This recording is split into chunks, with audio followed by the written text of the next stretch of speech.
All right, welcome back to Excel Foundations. This is part three. Now, if you remember last time, we went over just bringing data in and formatting it. We did some functions in the last episode, and we covered, creating just a simple breakdown of your data. So if you haven't seen those, I would recommend watching them. Today, we're going to be going over pivot tables and pivot charts, which are an even more efficient way of taking large amounts of data and breaking them down. It's a really cool function within Excel. So let's jump right in. So here we have our COVID-19 data uh, as of 3/29/2020. Again, if you haven't downloaded the data yet, I'll link it in the video below. You can get it from the European CDC. So what we're going to do here is we're going to start by just highlighting all of our data. So just click column A and drag it all the way over to our last column. And then what we're going to go do is go over to the Insert tab, and we're going to start with a pivot table. So we'll go over here and we'll hit Table or Pivot Table. Okay, so it's going to come up with this window. We'll see the range selected. So it's the COVID-19 geographic distribution. So that's the page name. And then you see it's A to L, so column A all the way through column L. And then the only thing that we really care about here is it gives us this option of new worksheet or existing worksheet.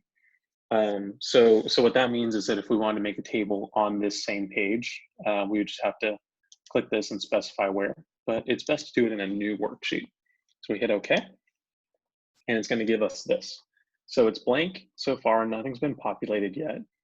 But all we have to do, you can see over here, we have our pivot table fields, and we're going to drag and drop the ones we want to analyze. So the most important part that we're going to focus on here is the rows and the values right now. So for rows, let's start with date. So we want a breakdown of cases by date. So we'll pull the date rep column in and just drop it there in rows. So you see it pulls it in. So you got 2019, 2020. And then what we want to do is let's look at cases by date. So we already have the dates here for our rows. So now we want to pull in cases into the values field.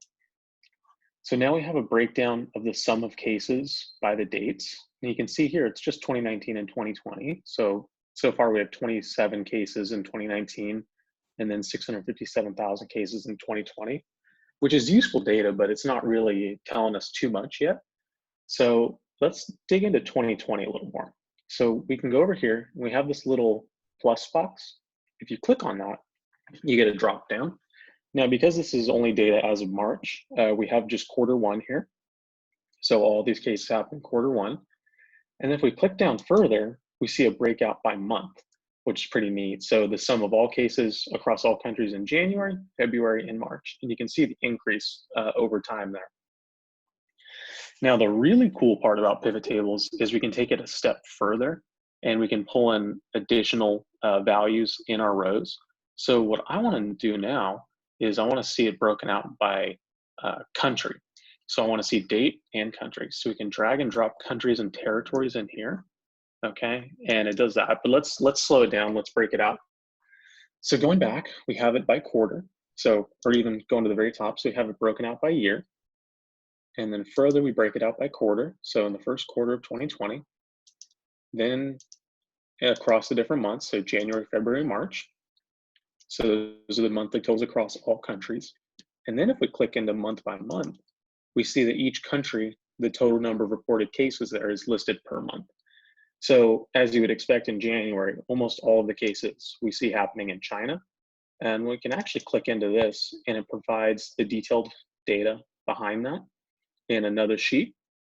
And we can just delete that. And it brings us back over here. And we can do that for any country. So say we want to see France. There we go, double click into it. And there's all the underlying data for France. And the cool thing is that it actually gives us the subset of that specific range. So for example, we're looking at January. So this gives us just the January data and just for France. So very, very useful tool. And then let's just look at the rest to make sure everything adds up. So we got January. And we see it's pretty much all in China. So we would expect to see it start to branch out here in February. And we see some other countries are starting to show. We see a lot in Japan. We see still plenty in China. So it's starting to expand there. And then lastly, we can go into March. So drop that down. and we see it starting to pop up everywhere. So let's go look at what's going on in the United States, because this is when it really started to kind of blow up here. So it'll be down here at the bottom, and USA. So yeah, almost 125,000 cases. And so this is all the data, and we can see the cases. We can really see the story as it kind of happens across the month of March. So that's pivot tables really in a nutshell. And to show you kind of the cool just interchangeability of it, we can also just as easily swap out fields. So for example, we had the sum of cases. Now, if we want to remove that, we just go to remove field, and then we can bring in something else. So say we want to look at deaths. So there we go. We have the total number of deaths that occurred. Again, morbid, sorry about that, but it kind of demonstrates the value here. What we can also do is we can actually pull in multiple fields. So if we want to drag and drop, we can see cases and deaths. And then again, breaking it out by country. Let's actually look at March because there's more data there. So we see, for Afghanistan in March, across the entire month, we had 105 cases and 3 deaths. And that applies to every country. So very powerful tool, a lot of value there. And what we can actually do now is we can take it one step further. So I'll go ahead and actually delete this pivot table. And we're going to go back to our data. And now what we're going to do is we're going to insert a pivot chart. So we can go over here. We see pivot chart. We click into it. You'll recognize the pivot chart pop up is very similar to the pivot table one. And we'll just do a new worksheet. Click OK. And so we have the pivot table over here. So that stayed the same. We also have is a blank template for our visualization. So first of all, what I'm going to do is I'm actually going to get rid of these grid lines just so that it looks a little prettier. And now let's go ahead and do the same thing that we did earlier. So we'll break it out by date, and we'll break it out by cases. And so we can see right here, so this is the same thing that we had on our pivot table, right? So date, cases, across the different quarters. And you can see that as I click into the data, the chart actually adjusts to that, which is pretty neat. Now let's pull in countries like we were doing before. So we also pull that in, okay? And we can see that, okay, it's actually showing the count of countries. My bad, I pulled into the wrong field, that's why. So again, we want to pull countries in on our rows over here. Okay, so that would show that over here. Same as our pivot table we were looking at before, but actually something we would want to do is we would pull it over to our, oops, sorry, I'm dealing with the table. Let's look at the chart. So we want to pull countries and territories over to our legend. So now we can see our tables changed a little bit. So we can delete that actually from over there. I guess it already automatically pulled countries out. But so you can see that there's a breakdown now by year, and then countries are going across as a row rather than, or sorry, as column names rather than row names. And then we can break it out, looking at 2021 or 2020, and then quarter and month. So we can, let's filter this down actually, because this is starting to get a little complicated. So something that we can do here is we've got it broken out by years, quarters, date rep, things like that. But it's getting a little convoluted. So what we can do is we can actually go to our table over here, years, click into it. And so this will look familiar if you watched our first episode where we were going over filters. So let's just look at 2020. So we'll unselect everything but 2020. Okay, and so we can see that our table's starting to look a little clearer. Oops. And I'll drag this up. Let's zoom out a little bit so we can get a clearer view here. So we've got our table, right, our pivot table up top, where we can see, the cases reported by country throughout 2020, broken out by month. So for example, if we want to know what happened in Australia in March, we go to March. Australia's up here, so we see that there was 3,784 cases there. But in the table format, it's still kind of hard to get a grasp on what we're really looking at. So let's zoom out a little bit, and let me resize this. It's very easy to resize these tables. As you can see, all I had to do was I clicked within the border on the table. We get these little bubbles, and then you can just drag and move them around however you see fit.